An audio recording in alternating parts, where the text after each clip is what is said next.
आ ही गया, जिसका हम सभी फरवरी से इंतजार कर रहे थे। मैं मन की बात के माध्यम से एक बार फिर आपके बीच, अपने परिवारजनों के बीच आया हूं। एक बड़ी प्यारी सी उक्ति है, इति विदा पुनर्मिलनाय। इसका अर्थ भी उतना ही प्यारा है। मैं विदा लेता हूं फिर मिलने के लिए। इसी भाव से मैंने फरवरी में आपसे कहा था कि चुनाव नतीजों के बाद फिर मिलूंगा, और आज मन की बात के साथ मैं आपके बीच फिर हाजिर हूं।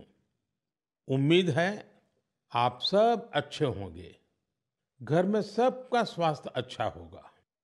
और अब तो मानसून भी आ गया है, और जब मानसून आता है तो मन भी आनंदित हो जाता है। आज से फिर एक बार हम मन की बात में ऐसे देशवासियों की चर्चा करेंगे जो अपने कामों से समाज में, देश में बदलाव ला रहे हैं। हम चर्चा करेंगे हमारी समृद्ध संस्कृति की, गौरवशाली इतिहास की और विकसित भारत के प्रयास की। साथियों, फरवरी से लेकर अब तक जब भी महीने का आखिरी रविवार आने को होता था, तब मुझे आपसे इस संवाद की बहुत कमी महसूस होती थी। लेकिन मुझे ये देखकर बहुत अच्छा भी लगा कि इन महीनों में आप लोगों ने मुझे लाखों संदेश भेजे। मन की बात रेडियो प्रोग्राम भले ही कुछ महीने बंद रहा हो, लेकिन मन की बात का जो स्पिरिट है, देश में, समाज में हर दिन अच्छे काम, निस्वार्थ भावना से किए गए काम, समाज पर पॉजिटिव असर डालने वाले काम निरंतर चलते रहे।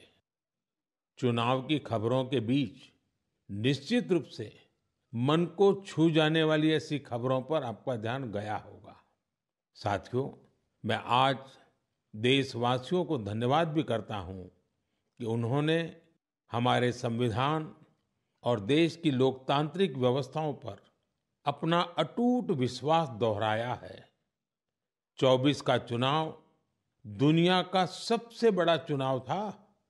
दुनिया के किसी भी देश में इतना बड़ा चुनाव कभी नहीं हुआ, जिसमें 65 करोड़ लोगों ने वोट डाले हैं। मैं चुनाव आयोग और मतदान की प्रक्रिया से जुड़े हर व्यक्ति को इसके लिए बधाई देता हूं। मेरे प्यारे देशवासियों, आज 30 जून का यह दिन बहुत ही महत्वपूर्ण है। इस दिन को हमारे आदिवासी भाई बहन हूल दिवस के रूप में मनाते हैं। यह दिन वीर सिद्धो कान्हू के अदम्य साहस से जुड़ा है, जिन्होंने विदेशी शासकों के अत्याचार का पुरजोर विरोध किया था। वीर सिद्धो कान्हू ने हजारों संथाली साथियों को एकजुट करके अंग्रेजों का जी जान से मुकाबला किया। और जानते हैं ये कब हुआ था? ये हुआ था 1855 में। यानी ये 1857 में भारत के प्रथम स्वतंत्रता संग्राम से भी 2 साल पहले हुआ था। तब झारखंड के संथाल परगना में हमारे आदिवासी भाई बहनों ने विदेशी शासकों के खिलाफ हथियार उठा लिया था। हमारे संथाली भाई बहनों पर अंग्रेजों ने बहुत सारे अत्याचार किए थे। उन पर कई तरह के प्रतिबंध भी लगा दिए थे। इस संघर्ष में अद्भुत वीरता दिखाते हुए वीर सिद्धो और कान्हू शहीद हो गए। झारखंड की भूमि के इन अमर सपूतों का बलिदान आज भी देशवासियों को प्रेरित करता है। आइए सुनते हैं संथाली भाषा में इन्हें समर्पित एक गीत का अंश।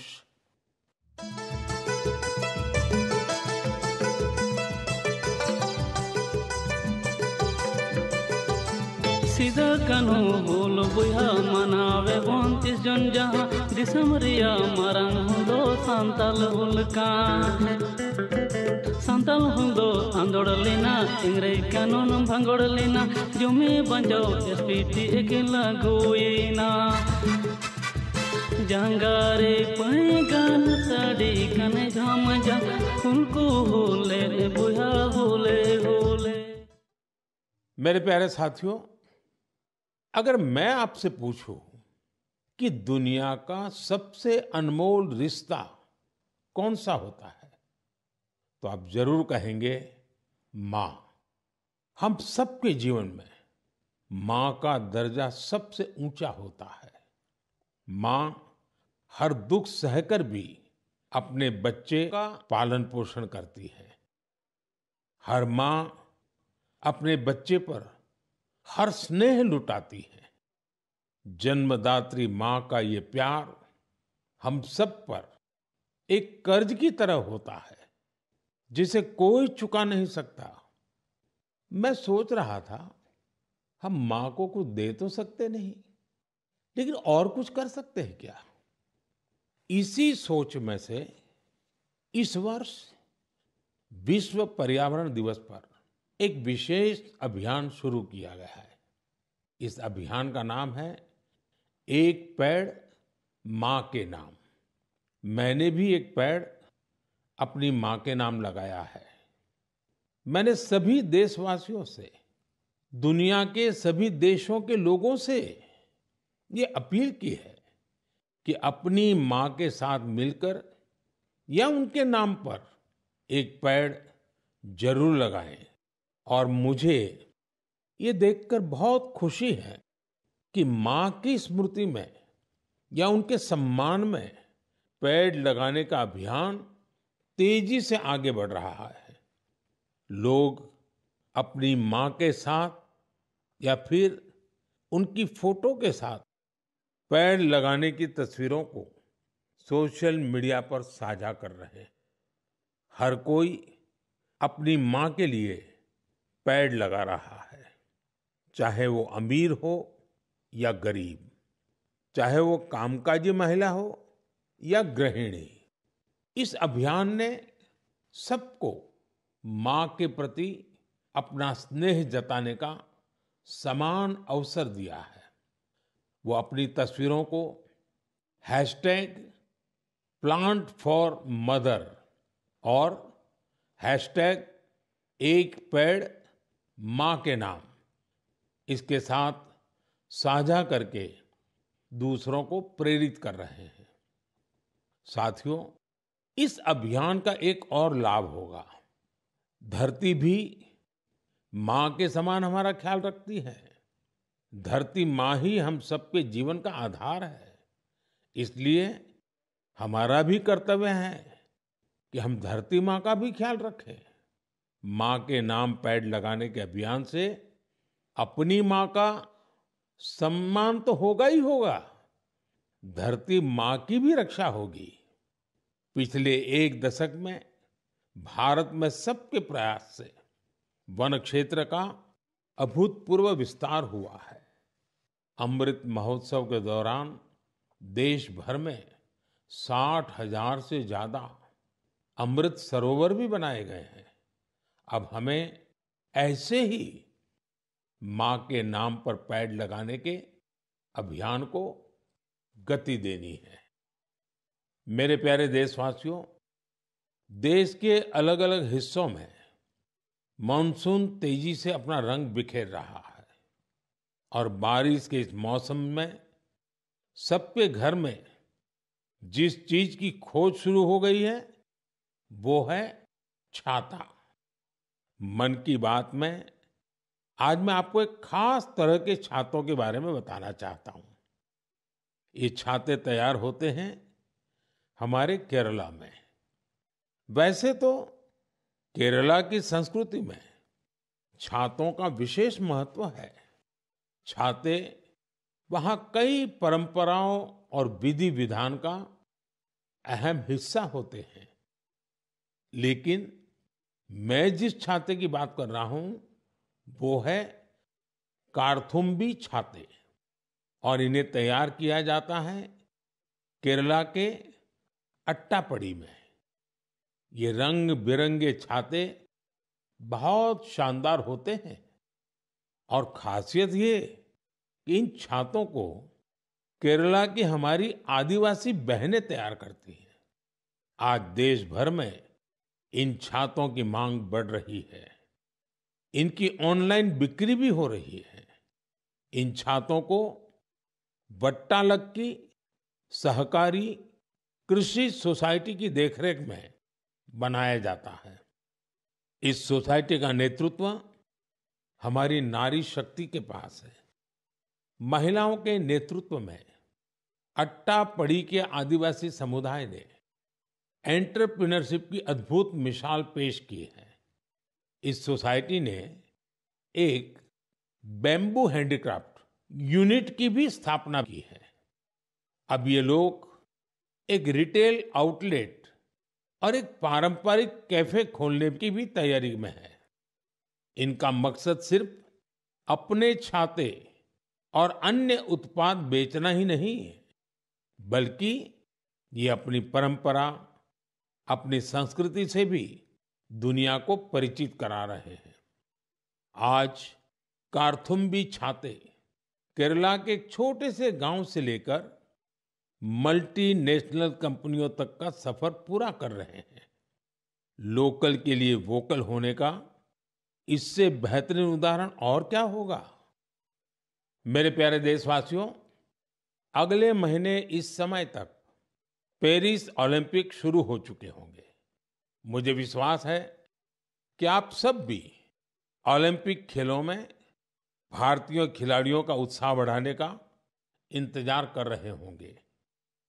मैं भारतीय दल को ओलंपिक खेलों की बहुत बहुत शुभकामनाएं देता हूं। हम सबके मन में टोक्यो ओलंपिक की यादें अब भी ताजा हैं। टोक्यो में हमारे खिलाड़ियों के प्रदर्शन ने हर भारतीय का दिल जीत लिया था। टोक्यो ओलंपिक के बाद से ही हमारे एथलीट्स पेरिस ओलंपिक की तैयारियों में जी जान से जुटे हुए थे। सभी खिलाड़ियों को मिला दे तो इन सब ने करीब 900 इंटरनेशनल कंपटीशन में हिस्सा लिया है। ये काफी बड़ी संख्या है। साथियों, पेरिस ओलंपिक में आपको कुछ चीजें पहली बार देखने को मिलेगी।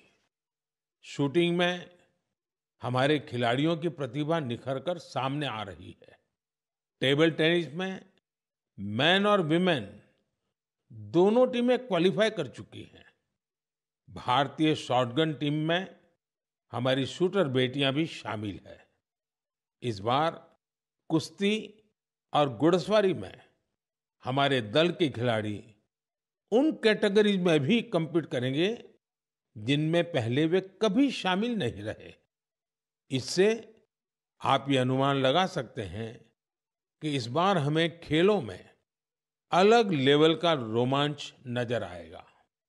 आपको ध्यान होगा, कुछ महीने पहले वर्ल्ड पारा एथलेटिक्स चैंपियनशिप में हमारी बेस्ट परफॉर्मेंस रही है। वहीं चेस और बैडमिंटन में भी हमारे खिलाड़ियों ने परचम लहराया है। अब पूरा देश ये उम्मीद कर रहा है कि हमारे खिलाड़ी ओलंपिक्स में भी बेहतरीन प्रदर्शन करेंगे। इन खेलों में मेडल्स भी जीतेंगे और देशवासियों का दिल भी जीतेंगे। आने वाले दिनों में मुझे भारतीय दल से मुलाकात का अवसर भी मिलने वाला है। मैं आपकी तरफ से उनका उत्साहवर्धन करूंगा। और हाँ, इस बार हमारा हैशटैग चीयर फॉर भारत है। इस हैशटैग के जरिए हमें अपने खिलाड़ियों को चीयर करना है, उनका उत्साह बढ़ाते रहना है। तो मोमेंटम को बनाए रखिए आपका ये मोमेंटम भारत का मैजिक दुनिया को दिखाने में मदद करेगा। मेरे प्यारे देशवासियों, मैं आप सभी के लिए एक छोटी सी ऑडियो क्लिप प्ले कर रहा हूं। रेडियो क्वेट FM 93.3 से हिंदी शो नमस्ते कुवैत।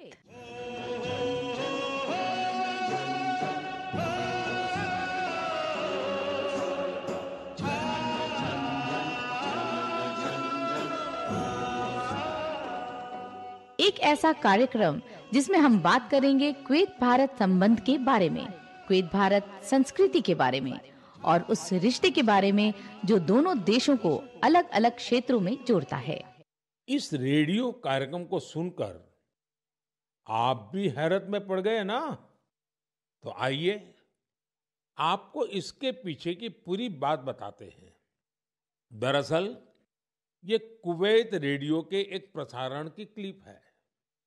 अब आप सोचेंगे कि बात हो रही है कुवैत की, तो वहां हिंदी कहां से आ गई? दरअसल कुवैत सरकार ने अपने नेशनल रेडियो पर एक विशेष कार्यक्रम शुरू किया है और वो भी हिंदी में। कुवैत रेडियो पर हर रविवार को इसका प्रसारण आधे घंटे के लिए किया जाता है। इसमें भारतीय संस्कृति के अलग अलग रंग शामिल होते हैं। हमारी फिल्में और कला जगत से जुड़ी चर्चाएं वहां भारतीय समुदाय के बीच बहुत लोकप्रिय हैं।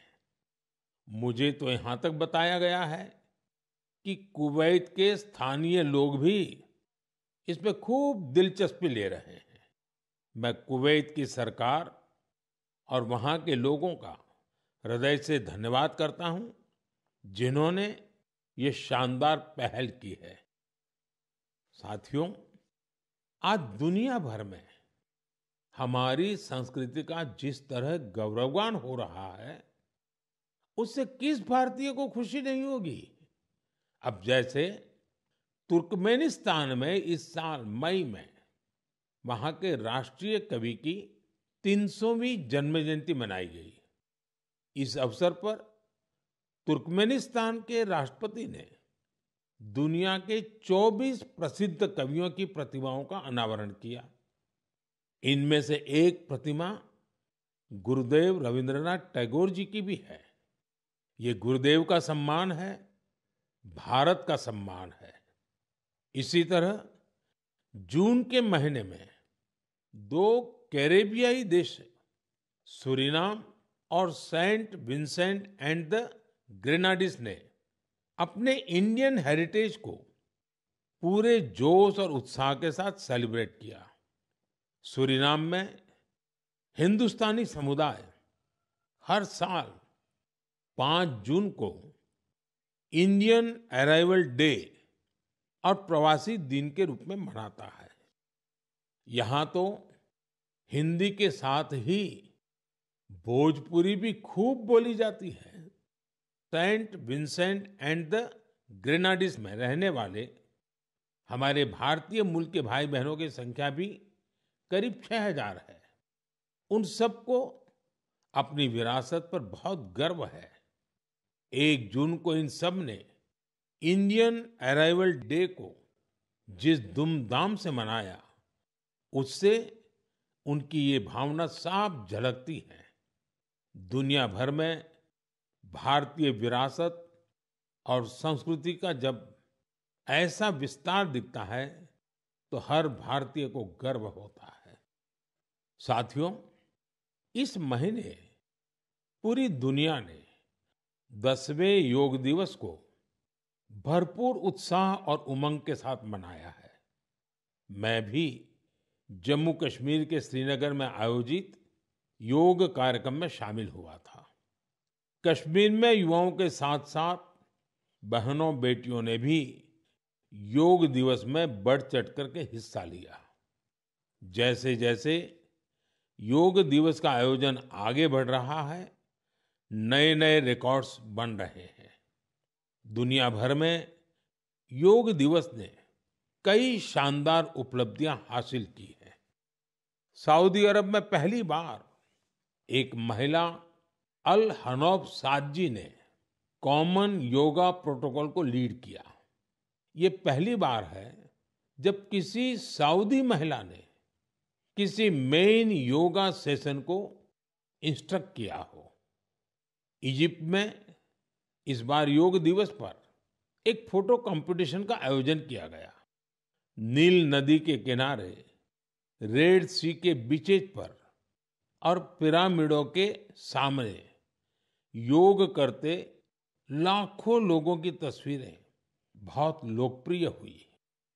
अपने मार्बल बुद्धा स्टैचू के लिए प्रसिद्ध म्यांमार का मारा विजया पैगोडा कॉम्प्लेक्स दुनिया में मशहूर है।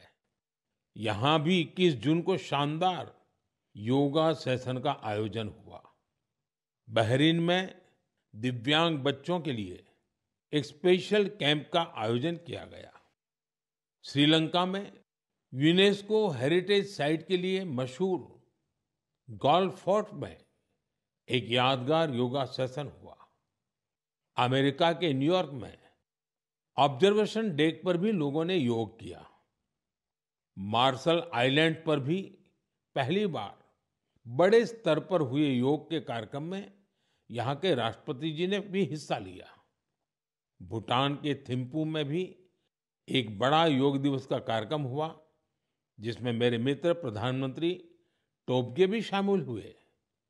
यानी दुनिया के कोने कोने में योग करते लोगों के विहंगम दृश्य हम सब ने देखे। मैं योग दिवस में हिस्सा लेने वाले सभी साथियों का हृदय से आभार व्यक्त करता हूं। मेरा आपसे एक पुराना आग्रह भी रहा है। हमें योग को केवल एक दिन का अभ्यास नहीं बनाना है। आप नियमित रूप से योग करें। इससे आप अपने जीवन में सकारात्मक बदलावों को जरूर महसूस करेंगे। साथियों, भारत के कितने ही प्रोडक्ट्स हैं जिनकी दुनिया भर में बहुत डिमांड है, और जब हम भारत के किसी लोकल प्रोडक्ट को ग्लोबल होते देखते हैं तो गर्व से भर जाना स्वाभाविक है। ऐसा ही एक प्रोडक्ट है अराकू कॉफी। अराकू कॉफी आंध्र प्रदेश के अल्लूरी सीताराम राजू जिले में बड़ी मात्रा में पैदा होती है। ये अपने रिच फ्लेवर और अरोमा के लिए जानी जाती है। अराकू कॉफी की खेती से करीब 1.5 लाख आदिवासी परिवार जुड़े हुए हैं। अराकू कॉफी को नई ऊंचाई देने में गिरिजन कोऑपरेटिव की बहुत बड़ी भूमिका रही है। इसने यहाँ के किसान भाई बहनों को एक साथ लाने का काम किया और उन्हें अराकू कॉफी की खेती के लिए प्रोत्साहन दिया। इससे इन किसानों की कमाई भी बहुत बढ़ गई है। इसका बहुत लाभ कोंडा डोरा आदिवासी समुदाय को भी मिला है। कमाई के साथ साथ उन्हें सम्मान का जीवन भी मिल रहा है। मुझे याद है, एक बार विशाखापत्तनम में आंध्र प्रदेश के मुख्यमंत्री चंद्रबाबू नायडू गारू के साथ मुझे इस कॉफी का स्वाद लेने का मौका मिला था। इसके टेस्ट की तो पूछिए ही मत, कमाल की होती है ये कॉफी। अराकू कॉफी को कई ग्लोबल अवार्ड्स मिले हैं। दिल्ली में हुई G20 समिट में भी कॉफी छाई हुई थी।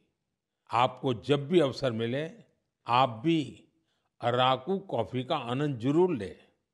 साथियों, लोकल प्रोडक्ट को ग्लोबल बनाने में हमारे जम्मू कश्मीर के लोग भी पीछे नहीं हैं। पिछले महीने जम्मू कश्मीर ने जो कर दिखाया है, वो देश भर के लोगों के लिए भी एक मिसाल है। यहाँ के पुलवामा से स्नो पीज की पहली खेप लंदन भेजी गई। कुछ लोगों को ये आइडिया सूझा कि कश्मीर में उगने वाली एक्सोटिक वेजिटेबल्स को क्यों न दुनिया के नक्शे पर लाया जाए। बस फिर क्या था, चकुरा गांव के अब्दुल राशिद मीर जी इसके लिए सबसे पहले आगे आए। उन्होंने गांव के अन्य किसानों की जमीन को एक साथ मिलाकर स्नो पीज उगाने का काम शुरू किया और देखते ही देखते स्नो पीज कश्मीर से लंदन तक पहुंचने लगी। इस सफलता ने जम्मू कश्मीर के लोगों की समृद्धि के लिए नए द्वार खोले हैं। हमारे देश में ऐसे यूनिक प्रोडक्ट्स की कमी नहीं है। आप ऐसे प्रोडक्ट्स को #myproductmypride के साथ जरूर शेयर करें। मैं इस विषय पर आने वाले मन की बात में भी चर्चा करूंगा। मम प्रियाः देशवासिनः अद्य अहम किंचित चर्चा संस्कृत भाषायाम आरभे। आप सोच रहे होंगे कि मन की बात में अचानक संस्कृत में क्यों बोल रहा हूं। इसकी वजह है आज संस्कृत से जुड़ा एक खास अवसर। आज 30 जून को आकाशवाणी का संस्कृत बुलेटिन अपने प्रसारण के 50 साल पूरे कर रहा है। 50 वर्षों से लगातार इस बुलेटिन ने कितने ही लोगों को संस्कृत से जोड़े रखा है। मैं ऑल इंडिया रेडियो परिवार को बधाई देता हूं। साथियों, संस्कृत की प्राचीन भारतीय ज्ञान और विज्ञान की प्रगति में बड़ी भूमिका रही है। आज के समय की मांग है कि हम संस्कृत को सम्मान भी दें और उसे अपने दैनिक जीवन से भी जोड़ें। आजकल ऐसा ही एक प्रयास बेंगलुरु में कई और लोग कर रहे हैं। बेंगलुरु में एक पार्क है, कब्बन पार्क। इस पार्क में यहाँ के लोगों ने एक नई परंपरा शुरू की है। यहाँ हफ्ते में एक दिन, हर रविवार बच्चे, युवा और बुजुर्ग आपस में संस्कृत में बात करते हैं। इतना ही नहीं, यहाँ वाद विवाद के कई सेशन भी संस्कृत में ही आयोजित किए जाते हैं। इनकी इस पहल का नाम है संस्कृत वीकेंड। इसकी शुरुआत एक वेबसाइट के जरिए समष्टि गुब्बी जी ने की है। कुछ दिनों पहले ही शुरू हुआ ये प्रयास बेंगलुरु वासियों के बीच देखते ही देखते काफी लोकप्रिय हो गया है। अगर हम सब इस तरह के प्रयास से जुड़े तो हमें विश्व की इतनी प्राचीन और वैज्ञानिक भाषा से बहुत कुछ सीखने को मिलेगा। मेरे प्यारे देशवासियों, मन की बात के इस एपिसोड में आपसे जुड़ना बहुत अच्छा रहा। अब ये सिलसिला फिर पहले की तरह चलता रहेगा। अब से एक सप्ताह बाद पवित्र रथ यात्रा की शुरुआत होने जा रही है। मेरी कामना है कि महाप्रभु जगन्नाथ की कृपा सभी देशवासियों पर सदैव बनी रहे। अमरनाथ यात्रा भी शुरू हो चुकी है और अगले कुछ दिनों में पंढरपुर वारी भी शुरू होने वाली है। मैं इन यात्राओं में शामिल होने वाले सभी श्रद्धालुओं को शुभकामनाएं देता हूं। आगे कच्छी नववर्ष, आषाढ़ी बीज का त्योहार भी है। इन सभी पर्व त्योहारों के लिए भी आप सभी को ढेर सारी शुभकामनाएं। मुझे विश्वास है कि पॉजिटिविटी से जुड़े जन भागीदारी के ऐसे प्रयासों को आप मेरे साथ अवश्य शेयर करते रहें। मैं अगले महीने आपके साथ फिर से जुड़ने की प्रतीक्षा कर रहा हूं। तब तक आप अपना भी, अपने परिवार का ध्यान रखिए। बहुत बहुत धन्यवाद। नमस्कार।